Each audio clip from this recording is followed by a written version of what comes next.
Welcome to Mountaineer Football Tonight, the weekly coaches show for Kings Mountain High School, brought to you by KMHS Sports and the Kings Mountain Touchdown Club.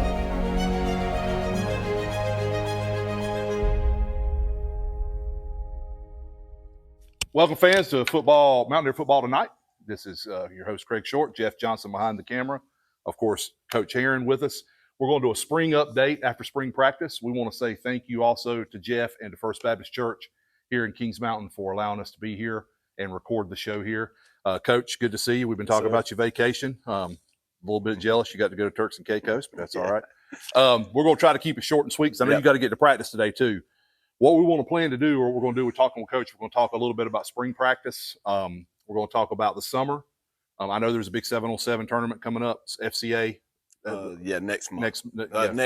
Next in 2 weeks. 2 weeks. Yep. Talk about that, and then we're going to get kind of an early outlook on the season because we've got two new non-conference games, or two new opponents, non-conference-wise, coming up soon.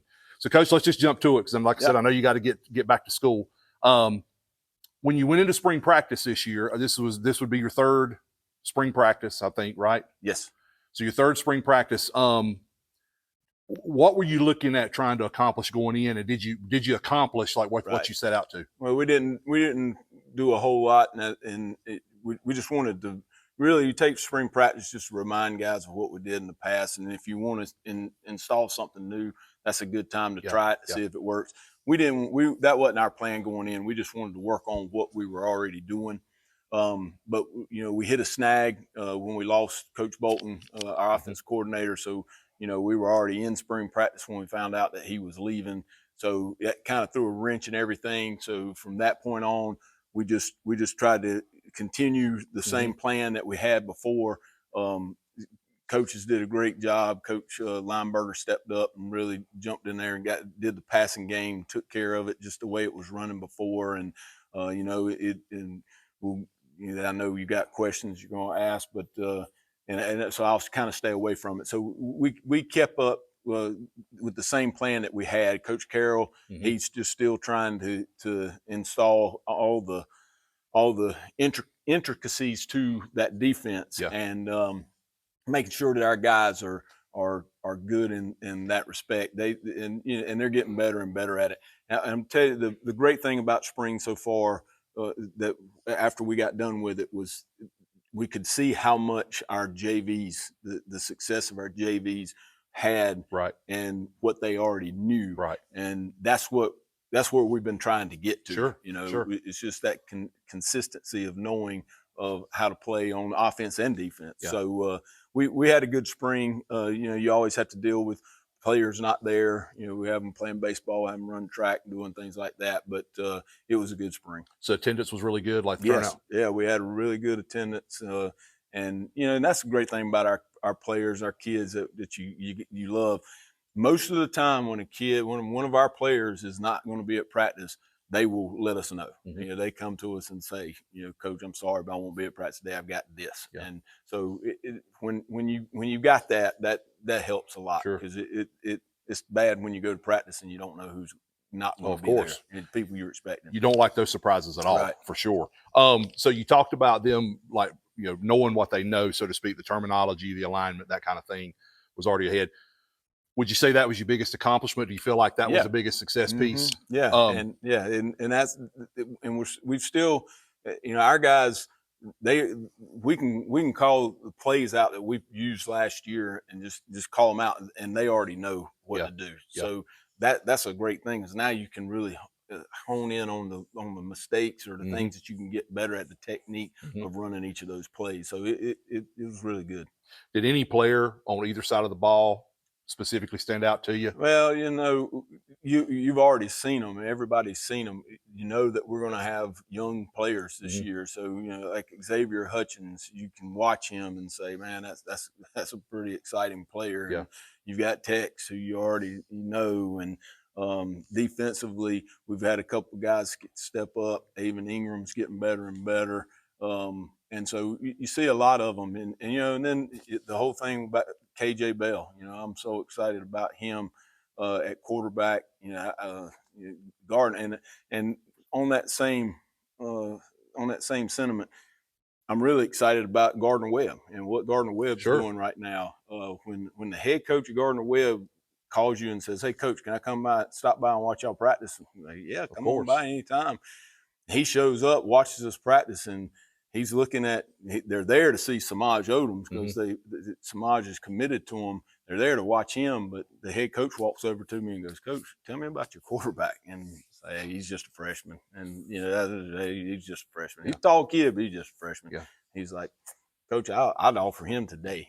And so, and he liked three things, which is awesome to hear. Is that number one is athleticism is great, but his competitiveness is what coach liked, and then his confidence. Yeah. He's a very confident kid. So all those guys, and we didn't get to see KJ very much. He was playing baseball, but in the little bit of time that we had him there, he adds something to us that we haven't had in a while. Yeah, that's really good. I know, speaking of KJ, I know we had some guys go and make other decisions. We won't talk about that.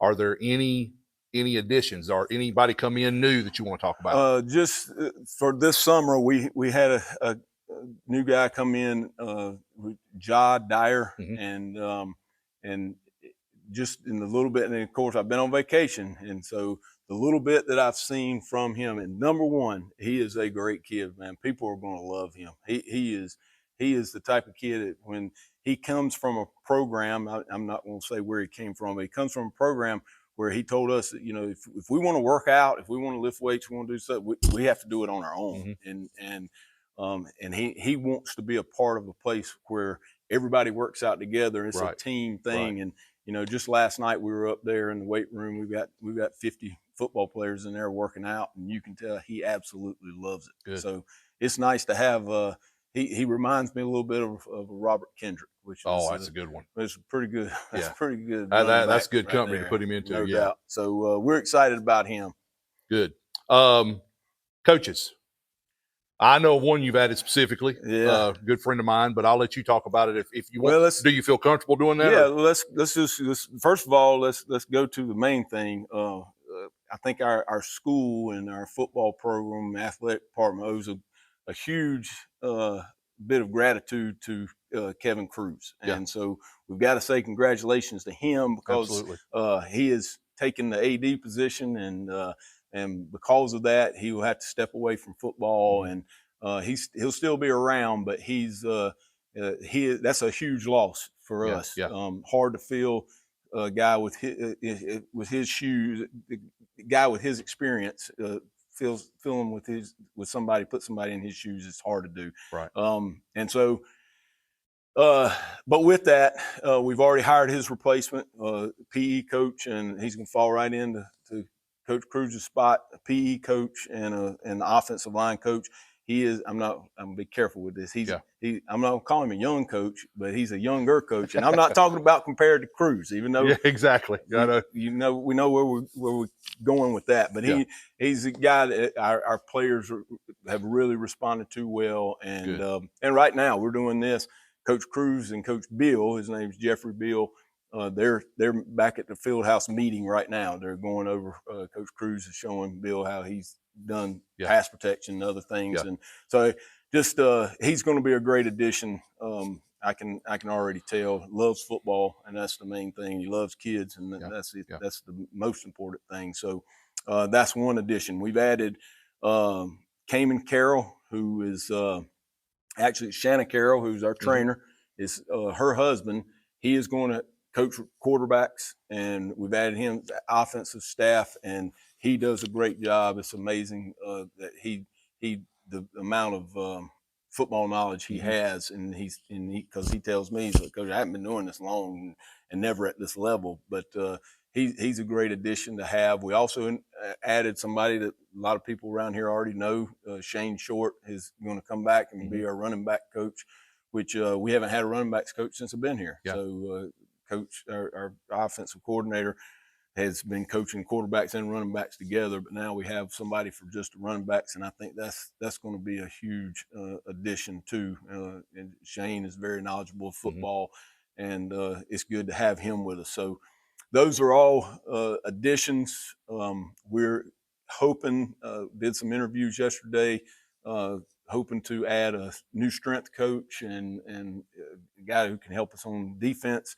But they just had interviews yesterday, so I've got to get with Miss Wilson and figure that out. Don't want to say Sure. his name, but you told me though, Coach, I think, and correct me if I'm wrong, didn't you say that you this was a while back, but you thought for the first time here you were going to have like a position coach at every position spot. That's what I thought you said. Yeah. Now what we need now is we need some guys. We need some additional guys that would like to help us with our JVs. Right.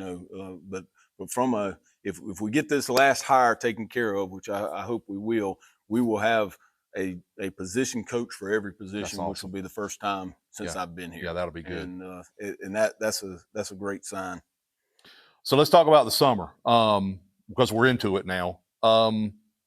You guys are practicing. What I'll do is just let you answer both. So talk about your practice schedule and then your 7-on-7 schedule. I know we're going to do a few more 7-on-7s this year, so I'll let you talk about that. So we practice Monday through Thursday at 6:00 in the evening, and we found that's best for our coaches, making sure that they can all get here, the ones that have jobs and so forth. And we tried to do it in the morning when I first got here, and we would miss a lot of kids in the morning, so it works out better to do it in the evening. Now it's not good on my family.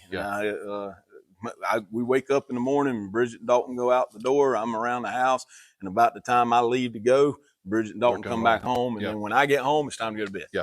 But that's what we're doing Monday through Thursdays, and they've been good so far. Coaches told me last week was a really good week. We had a great night last night. The weather got us towards the end, but that's the schedule, and it's working really well.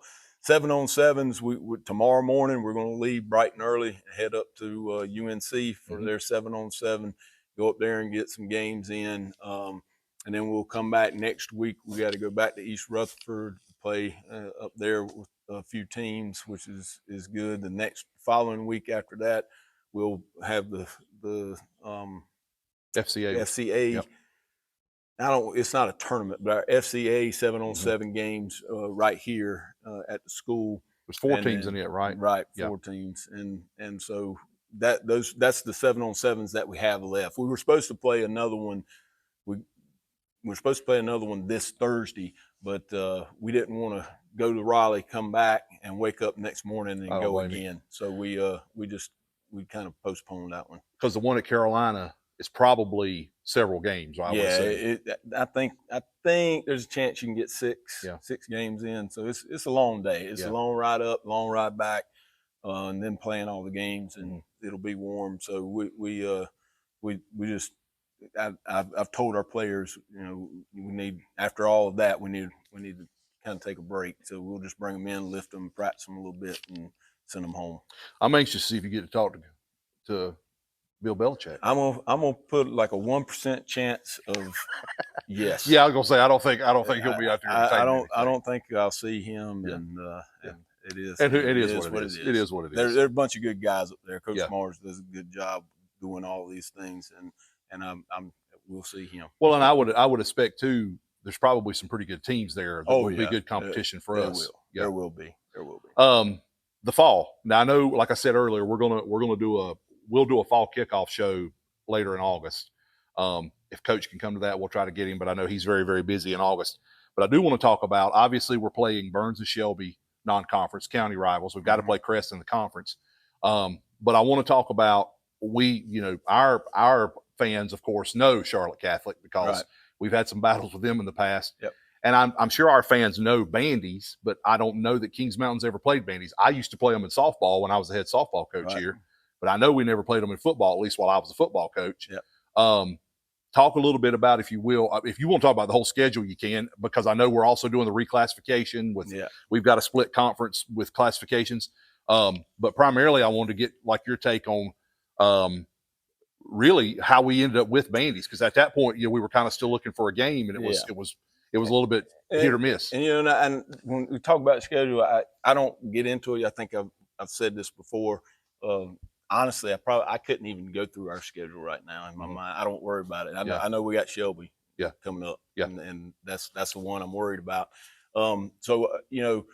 because Shelby and Burns are in such a big conference, they only had 2 non-conference games, so we had to play them first and second. Right. And then Bandy's was that third week was the week that we were having trouble finding a game. We got Charlotte Catholic pretty early, week 4, and so there were a couple of teams that we talked to, but they were 2-hour trips, and so but that is the most hectic, stressful time for me, is to get that schedule done, make sure that we have 10 games.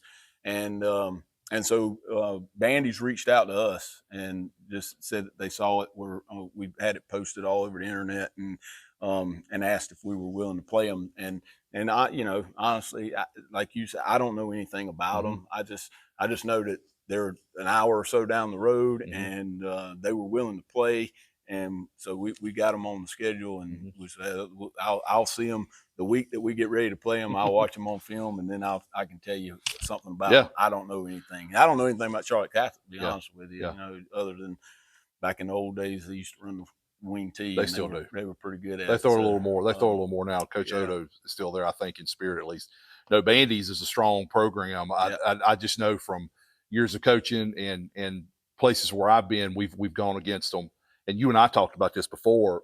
Honestly, I think for Bandy's it's a win, because with that nonsense we ran into last year with the RPI, and I know it's changed a little bit this year with playoffs. I mean, they fixed it a little bit, but it helps them because it helps their schedule. And honestly, they're typically a very strong team. That helps us. Right. We know how good Catholic is usually. So I think it's a good, strong schedule. We know what the conference is going to be like.